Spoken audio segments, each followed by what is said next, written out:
easy on them. I need to be taught a lesson. Oh, yeah, that's more like it. Close the drain.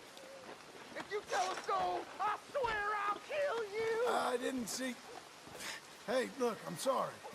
On the subject of realism, as I've said to you before, I feel like they could have pushed realism further.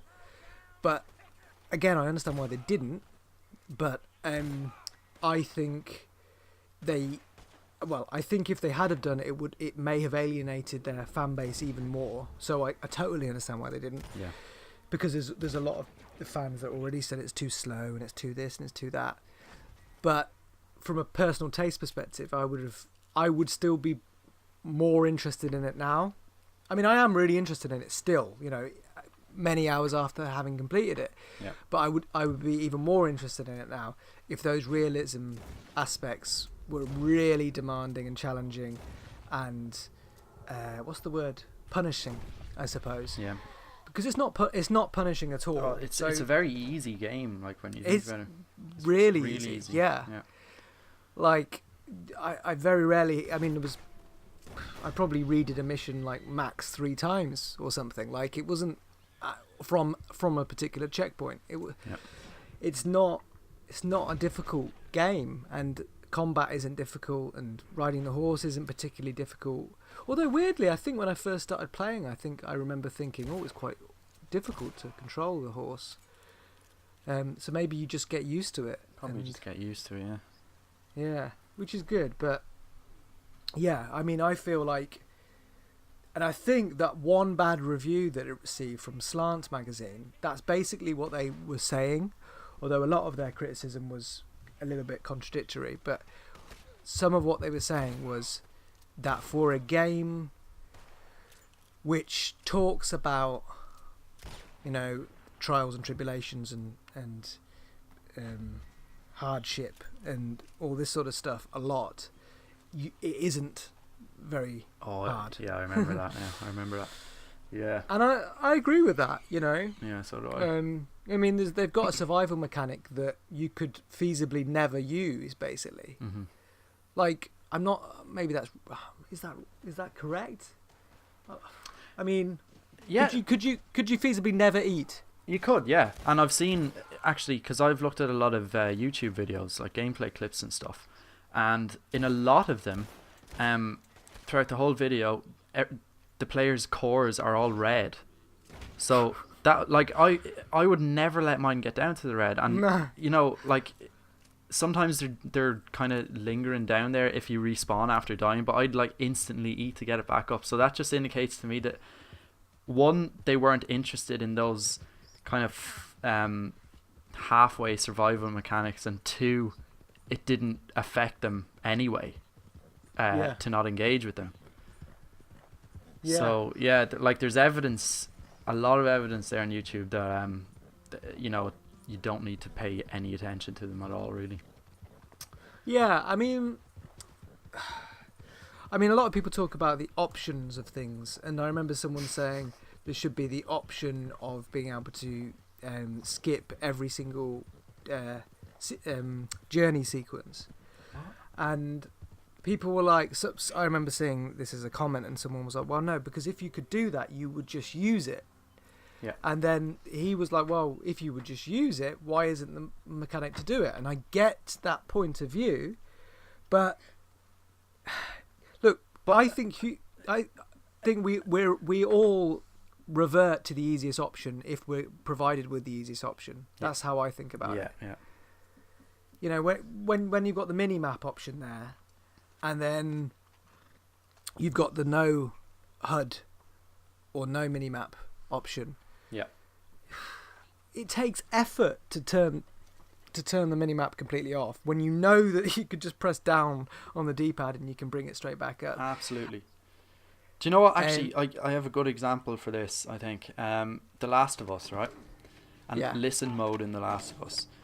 I think, in my opinion, that like clearly the desired way to play The Last of Us is without listen mode, which on the hardest difficult, they patched it after and added another difficult mode. But Survivor, the original hardest difficulty mode.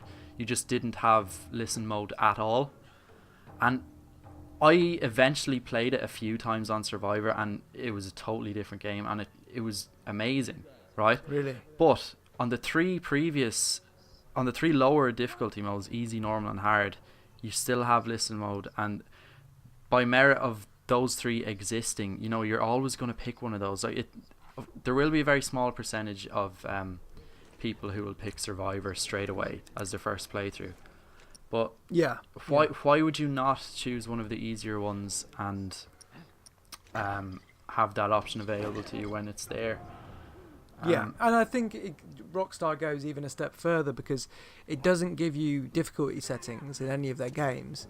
So you then just have in-game difficulty settings, and I think that's even more than that, because if you're in the middle of survival mode on The Last of Us, and then you get to a particularly awkward bit, and you would have the and if you had the option to just turn listen mode on, you would just be so tempted to just do it. So I think, you know, in Rockstar's proclivity to try and appeal to the broadest of audiences, essentially, I think it sometimes lacks a little bit of that final bit of originality, or innovativeness would be better, which is probably really harsh for me to say, and it's probably not correct from a commercially viable perspective, because that's essentially what it is. It's a business. But if we were talking about this from a purely artistic perspective, I think it would, in my opinion, have more merit with removal of a few things which are only in there to cater to the mass audience. Yeah, definitely. That's kind of what I was getting at with The Last of Us as well. Like if you remove the business side of it completely, it seems clear that the artistic vision is to not have a listen mode, but that was only kind of added in to cater to a broader audience.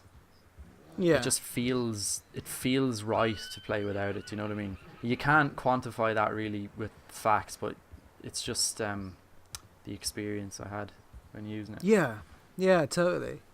And I can imagine that being the case with Red Dead as well. You know, and I played at times without the HUD, and it just feels glorious. But then you turn it back on because it's easy. Yeah. But if you could bring up a map in your hands and you had to map things out like that, like you do in survival games, like if you had to do that, or if it was like Firewatch in that respect, like that'd be great. Yeah, I'd love that. It's so good, and you had to bring up a compass in your hands. I mean, the visuals are there, the mechanics are there as well. In terms of you're actually able to do all of these things anyway. Yeah, I didn't even realize you could look at a compass in your hand until you like sent a picture to me or something. Yeah, it wasn't a compass. It was a pocket watch. A pocket watch, yeah. Yeah, exactly. Jesus. And that's another thing. Why they put something in there for ease, which I appreciate, and I understand why they've done it again. But if they remove the ability to press down on the D-pad and just see the time, because it'd be no. I knew I could do that, and it showed the actual time on that pocket watch when you in Arthur's hand. Yeah. But you're never ever going to use. Like, I never used it after that. Because why would you when you can just quickly tap down and the time pops up anyway? Yeah, totally. Yeah. What's the point of implementing all these really cool, crazy mechanics unless they've got a plan? I got a plan, John. You always got a plan, Dutch. Maybe they've got a plan with DLC or to release something, because I know Red Dead Redemption 1 had a zombie mode, which I never played, weirdly. I didn't either. I never bought it. Yeah, I remember you saying. So maybe they'll release something similar for Red Dead Redemption 2, and then maybe they'll force the player into some of these mechanics. But then again, maybe half their audience will be like, oh my god, man, why are you making me do all this shit?